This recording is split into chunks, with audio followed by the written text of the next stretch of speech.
Tyler Solis, and this is SAT Prefix of the Week. This week's prefix is mono, meaning one. The first word on the list is monochord, which is an instrument for experimenting upon the mathematical relations of music sounds. It consists of one string. The next word on the list is monocle, which is an eyeglass for one eye. The next word on the list is monologue, which is a speech uttered by a person alone. The next word on the list is monometer, which is a rhythmic series consisting of a single meter. The last word on the list is monotype, which is the only print made from metal or glass plate on which a picture is painted in oil color, printing ink, or the like. Hey seniors, graduation's closer than you think. Here's a couple things some of your staff would like to let you know. Well, there are really three things that I would like to remind the seniors, three important areas that they really need to kind of keep in mind and focus on. Number one is attendance. Just because it's getting to the end of the year, things come up and it's kind of like, oh, senior skip day, or, I don't really need to be at school today. There's nothing going on that's important. Colleges are still going to be looking at attendance. They're still going to be seeing those things, and it's going to show up on your final transcript. So keep that in mind. Attendance is still going to be very important. As we approach graduation, I would like for all of them to make sure that they are on top of their attendance, make sure that their illegal absences, illegal tardies do not exceed the acceptable amount in order to participate in graduation ceremonies. Going along with that will be your grades. If you're not here, you better have excuses for that, because if it's not an excused absence, you can't make up the work that is missed on those days. The last 2 months is going to be pretty busy. May is extremely busy, so there are some really important dates that I think everybody should know. May 2nd, we're going to have a senior meeting during first period in the auditorium. That will be for everybody.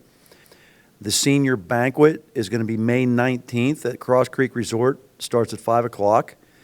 Are due from all teachers for seniors the day before, which is May 18th. We leave for the senior trip on May 19th, about 11 p.m. Rehearsal for commencement will be Monday morning, May 23rd at 8 o'clock in the auditorium.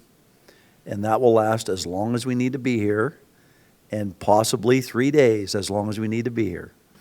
And the third thing that I really want to focus on is your college applications, scholarships, FAFSA, etc.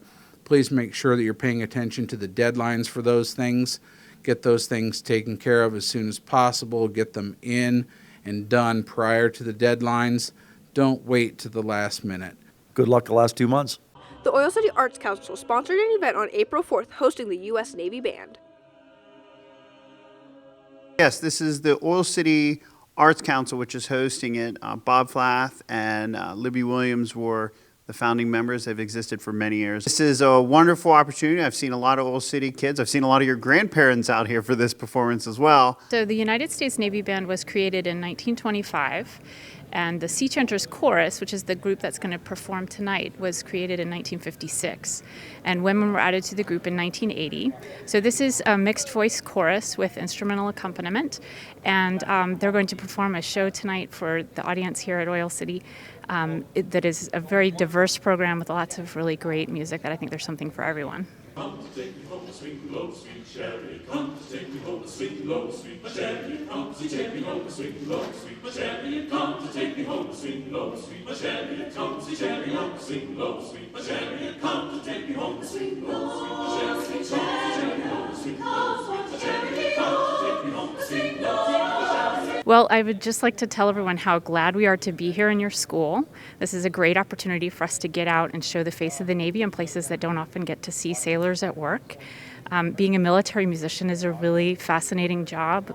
We get to play in lots of different cities around the country, sometimes around the world. We play for lots of different types of ceremonies and public concerts and events in support of things like military funerals, events for the president. We get to play this coming up next January. We'll get to do some events for the presidential inaugural, which is really great. So anyway, we're happy to be here in your school. Well, tonight is the 5th concert on a 20-day tour. So it's actually a 22-day tour, but there are 20 concerts in about 8 different states in the northeastern United States. So we're just going to perform a vocal concert with lots of different types of music. We're going to do some traditional American folk songs. The group will also be performing some Broadway music, some patriotic selections. It was a great show tonight. The singing was great, the harmonies were great, the dancing was great, the audience was wonderful. If you didn't get here, you missed something wonderful, but we were so happy to have the Sea Chanters here at Oil City High School. It was one of the best shows they've had here for years. I really enjoy it. And I sing in Venango Chorus, and our whole chorus took the night off and came up here for this show, and we just all had a great time. So we're really glad you had this program. Oh, the show was terrific. We, we live down near State College, and I saw the show in Altoona yesterday and told my husband we have to drive up to Oil City to see them again this evening. So they were even better tonight. So if you haven't seen them before, everybody needs to try and catch them before they're out of Pennsylvania. Here are some highlights that you may have missed. Oh, there comes a song like this. It starts out soft and low and ends up with a kiss. Oh, where is the song that goes like this?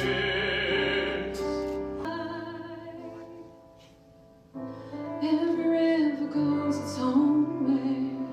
I'll work it out, baby. Work, oh, you're driving me crazy.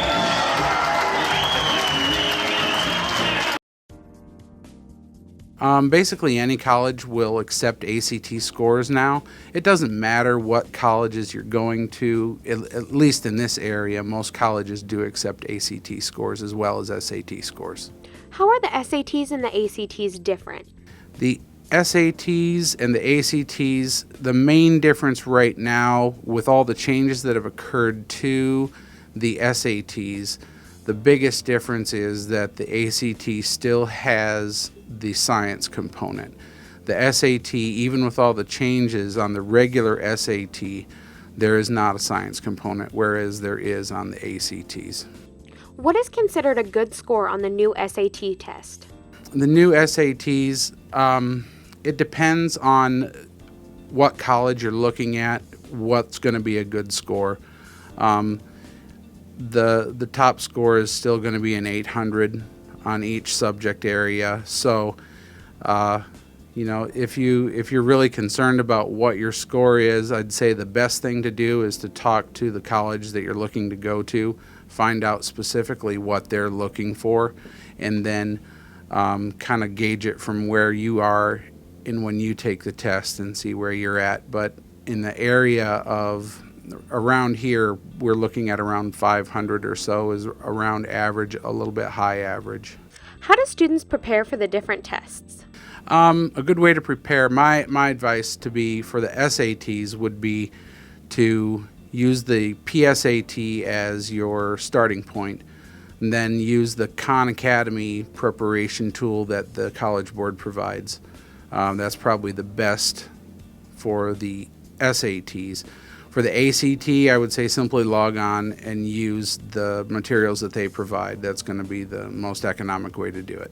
Do college boards still offer SAT 2 subject tests? Yes, they do still offer the subject tests. However, most of the time those are tests that are taken simply by students who are being sought after for a certain major, or if you are applying to get into a specific major, those tests will be requested by the college that you're planning to attend. They'll say, please take the biology subject test or whichever test specifically that they want you to take. How did you prepare for the SAT test? I prepared for the SATs by looking over the practice book. I went down to guidance and I signed up and I studied for maybe 24 hours beforehand. Did you take the old SAT test or the new SAT? I took the SATs when they were older. I haven't had a chance to take the new one yet. I took the old SAT test back in June. Did you take the ACTs? I'm taking the ACTs April 9th. I didn't take the ACTs because it's not required for my major. What would be your advice to a student that's preparing to take one of the tests? Study as much as you can. If you're not very strong in math or if you're not very strong in reading, try to build that up before the SAT. Actually study for it because I didn't, and you'll probably get a higher score than I did, which is better on college applications.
What do you know about Mr. Cartwright? Well, here's a few things from the students around you.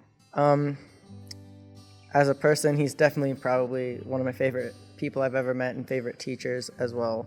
Like I said, he's just really caring, and he invests his time in his students. It's more than a job to him. It's who he is as a person that really shines through his work, and he definitely cares not only that the band sounds good, but that the students are learning and having a fun time, and that it's a good environment to be in.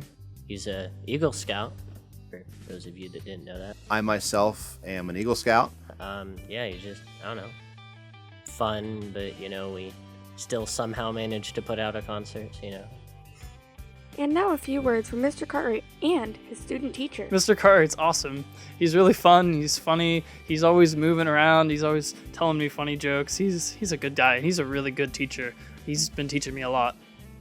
So, would you say Mr. Cartwright teaching you is making you want to be a music teacher even more? Yeah, definitely. Just to see how much passion that he has for music just by watching and then teaching. And sometimes he'll come in and be like, no, do it like this, or he's even helping out the kids while I'm teaching. So just seeing that from him has really inspired me to keep pushing and to keep learning as much as I can. I myself am an Eagle Scout, so I have been involved in scouting throughout my time here. I'm trying to think of things outside of music that I do, and man, that's really a tough one. I guess that's kind of it. I'm here a lot, so it's kind of my life. I thought it was simply just a career choice, but it certainly is. It's a lifestyle in itself. I'm involved in other professional organizations that are associated with music, of course. I'm very heavily involved with Pennsylvania Music Educators Association. I'm also, it's very musically oriented. Okay, and I know here at the beginning of the year and throughout the entire school year, we've had issues with the budget cuts. Mm-hmm. I am interested to know on what teachers here at Oil City have thought about those budget cuts and how they thought it might affect their program. What were your thoughts? Well, first of all, it was a very interesting situation that we were dealt. But being teachers, I think we're very resilient people. And I think we have the ability to make the best of not so good situations. I know me personally, dealing with the budget issues, my supply budget for the year was not there. So I really had to rely on the resources that I had. And luckily, through the years that the budget issue was good, I was able to get new instruments then. I was able to get new literature to play in the ensembles, teaching materials as well. So I really have collected an extensive library of resources that I could use. So that really helped me out this year whenever I didn't have the luxury of getting new supplies. I could rely on the library of resources that I had and really was simply able to just carry through. Of course, being a music teacher, I have a lot of friends who are also music teachers out there, and so in times of need, we're not afraid to ask other teachers for help. I'm friends with Steve Johnson, the band director at Franklin. I've borrowed some things from him. People have contacted me and have borrowed things from me. So really, as a community of music teachers, we really made it well.